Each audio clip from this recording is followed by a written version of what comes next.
Progressive knowledge চ্যানেলে স্বাগত জানাচ্ছি। আজকে আমি পঞ্চম শ্রেণীর 91তম ক্লাসটি নিচ্ছি। আজকের ক্লাসে আমি লসাগু এবং গসাগু থেকে যে সমস্ত এমসিকিউগুলো করা হয় সেগুলো নিয়ে ক্লাস নিচ্ছি। তো প্রথম প্রশ্নটি হচ্ছে, লসাগু এর পুরো নাম কি? লসাগু এর পুরো নাম হয়ে যাবে লঘিষ্ঠ সাধারণ গুণিতক। এই বানানগুলো আমরা শিশুদেরকে সঠিকভাবে শেখাবো।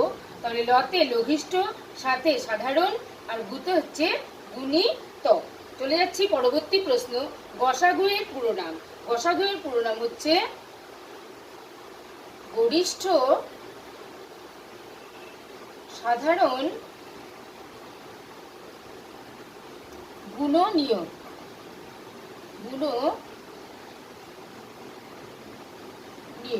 গতে গরিষ্ঠ, সাথে সাধারণ, গুতে হচ্ছে গুণনীয়ক। 3 নম্বর প্রশ্ন, দুটি সংখ্যার লসাগু গুণ গসাগু, এটাও হয়ে যাবে সংখ্যা দুটির গুণফল। তাহলে দুটি সংখ্যার লসাগু এবং গসাগুকে গুণ করলে আমরা পাই সংখ্যা দুটির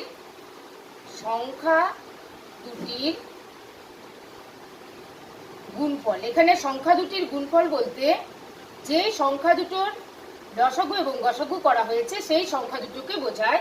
তাহলে দুটি সংখ্যার লসাগু ও গসাগু বলতে সংখ্যা দুটির গুণফলকে বোঝায়।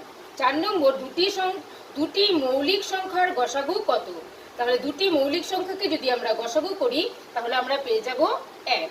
5 নম্বর প্রশ্ন, দুটি মৌলিক সংখ্যার লসাগু হলো সংখ্যা দুটির গুণফল।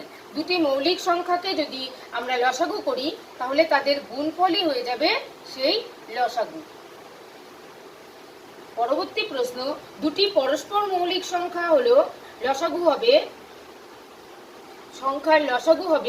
সংখ্যা দুটির গুণফল।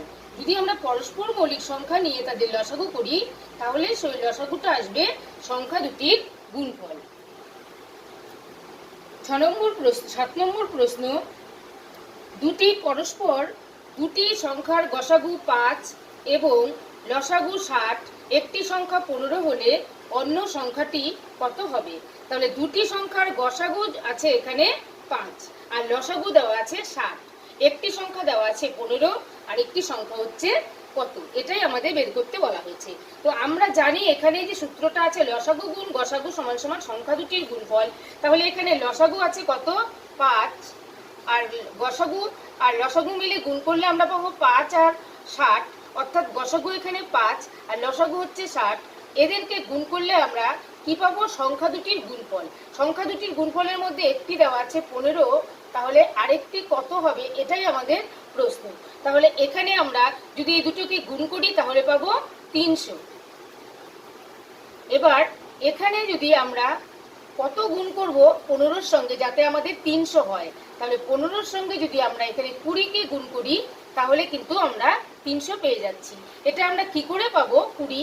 সেটা হচ্ছে এই 15 দিয়ে যদি এই 300-কে ভাগ করি তাহলে কিন্তু আমরা এই 20 পেয়ে যাচ্ছি। তাহলে আমরা এখানে উত্তরটা লিখব 20। এবার পরবর্তী প্রশ্ন, 4, 8 এবং 12 এর লসাগু কত? তাহলে এটা আমরা চট করে রাফে করে নিয়ে এই ধরনের ছোট ছোট প্রশ্নগুলোর উত্তর আমরা রাফে করে নিয়ে তারপর লিখব।